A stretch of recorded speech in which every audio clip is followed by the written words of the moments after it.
Blaze is going live. Hey, good day, good day, good day, good day, y'all. Thank you for joining me. Just in case you're joining me for the very first time, I am the real Brian Glaze Gibbs. Hey, make sure you smash that like button, subscribe, share, support. I was once the problem. Now I'm seeking to be part of the solution. If I can change, anybody can change. Hey, let's get straight to it, man. You know what? I keep trying to tell people, hey, if you're going to get on this internet, if you're going to get on this social media or any platform, you know what you have to have? You have to have thick skin. If you don't have thick skin, you should get off these platforms. If you can dish it out and you can't take it, you should get off these platforms. You know what? Maino and Hassan Campbell, they're going at it. And right now is, guess what? Hassan, very opinionated, and he expresses himself the way that he feel. And you know what? He attacked these rappers on a bad behavior or what he feel they not doing right, what they doing wrong, and how they influence these young kids that's out there. Because you got a lot of these kids, what they want to do. They can't be like Michael Jordan, so they want to be like these rappers. And right now, these rappers right now spit their lyric, speaking about all the stuff that they're speaking about, talking about death, destruction, making money, and all this other stuff. Hashan don't agree with it. But once again, he went after Maino. And Maino came back at him. Maino told him straight out, listen, man, if you can take a DICK, you should be able to take a joke. Ho, ho, ho, ho, ho, ho. He telling him, based upon Hashan's situation, what he been through with Africa Barbada, he's telling him, man, if you can take some wee-wee, you should be able to take a joke. You should not be so sensitive. So right now, I want y'all to listen to, Maino and Hashan. And guess what? I'll be back. Let's get to it. What is that? What is that real quick? Maino responded, yo, I'm laughing my ass off. Because he think he hurting me.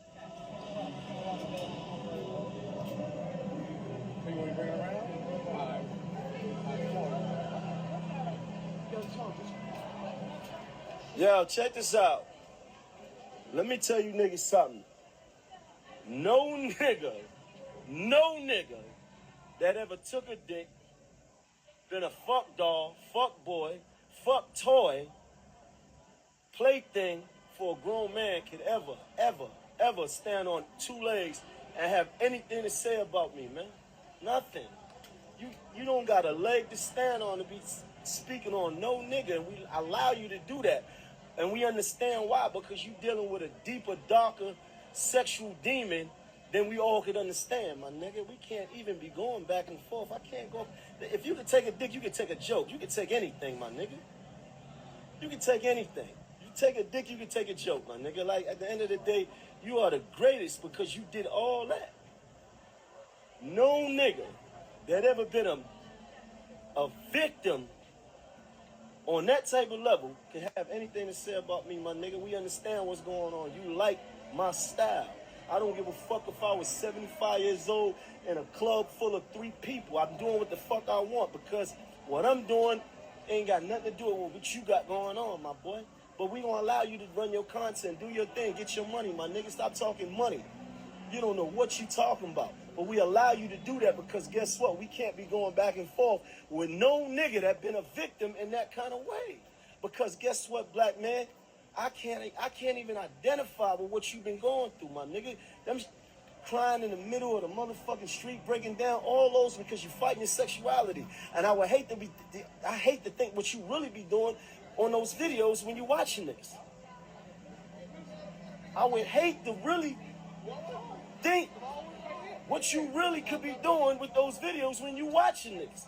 Because there's no way a grown man is sitting back watching another nigga that ain't got nothing to do with him, commenting on what another nigga got going on, my nigga. I get it. Run your content, do your thing. It's all good. But you know and I know. You know and I know. Can't, come on, my nigga.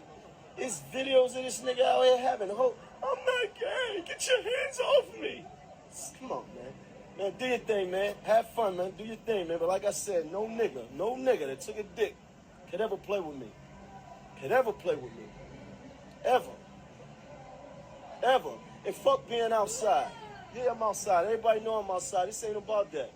This is about what a nigga deepest, darkest fantasies. This is what this is really about. You fighting your own demons.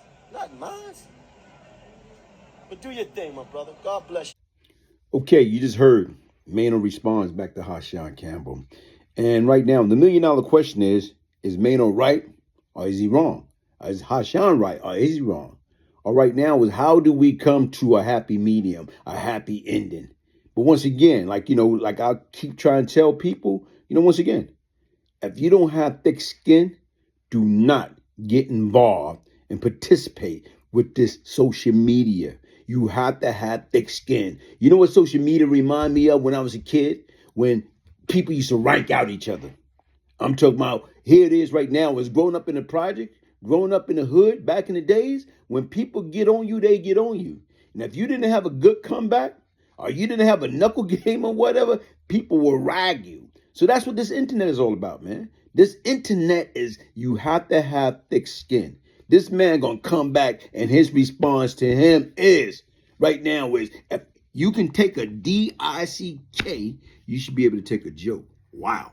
That was kind of deep. And right now it's kind of insensitive because once again, like I say, based upon everything Hassan Campbell been through. He been through hell and back. And not only that, here it is, he's able to be a survivor. And he's able to put up, you know what I'm saying, right now, guess what? His own support mechanism. He didn't get no support from anybody else. When he got used and abused by African Bambaataa and everybody turned their back or everybody act like they didn't see or hear or knew anything about it. And yet in still regards what he was able to survive that trauma and basically made something out of it. And he got a voice and he got a hell of a voice and he got a large platform and he's speaking about it. But like at the end of the day right now, guess what, folks? If you don't have thick skin, guess what, man? Step to the internet. And besides that right now, anybody that you know that's out there, that's suffering, that's been victim, right now is to child abuse, to, being taken advantage of sexually. You know what I'm saying? Guess what? You got to report that.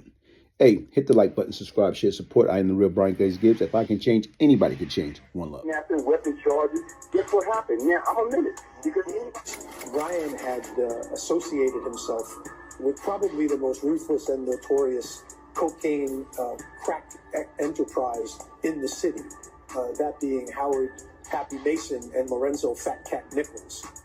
NYPD rookie police officer was murdered, executioner style. And as I'm listening to that, I'm like, whoa. You actually dealt with Brian Glaze, huh? I dealt with him years ago, back in the 80s, early 90s. I was with he was arrested by my partner back in those days for several murders himself. Not bad. That was given to me by a police officer in New York called Matt Byrne, whose son was gunned down by these drug dealers up there in New York City. Glaze was probably within the top 10 people in the city, but I'm going to say that he was probably one of the top 2 or 3 in Brooklyn. Drug dealers and controlled the drug organization. And you know what I did? When I got the phone, I told my man, the next time we see him, he's out of here. Yeah. Less than 12 hours, that nigga was dead. Is this the second person you murdered? No. Because, like right now, if you're going by the timeline, by that time, there's a few more before him. I heard so many good things about you. What I really like is, I know you're a tough guy. And I've known that for quite a while. And you changed your life, and you're coming around, and you're right. We're from New York. We're New Yorkers. No matter what color you are, no matter what religion you are, no matter what you are. We're New Yorkers. Well, he was a drug kingpin himself. He was a drug lord himself back in those days. And he operated out of Brooklyn and East New York. And, he committed a lot of violent acts himself. So if anybody knows the streets, he knows the streets. Tottenham. Yeah, you gotta worry about them guys. But we only have to worry about those guys in Vanderveer and stuff. We all knew Glaze and Tutton, all those guys. Yeah. I know Glaze, Supreme Team. What up, Glaze? You know what I'm saying? Okay, Inside the Mind of a Killer, the Brian Glaze Gibbs story. Okay, I'll check that out.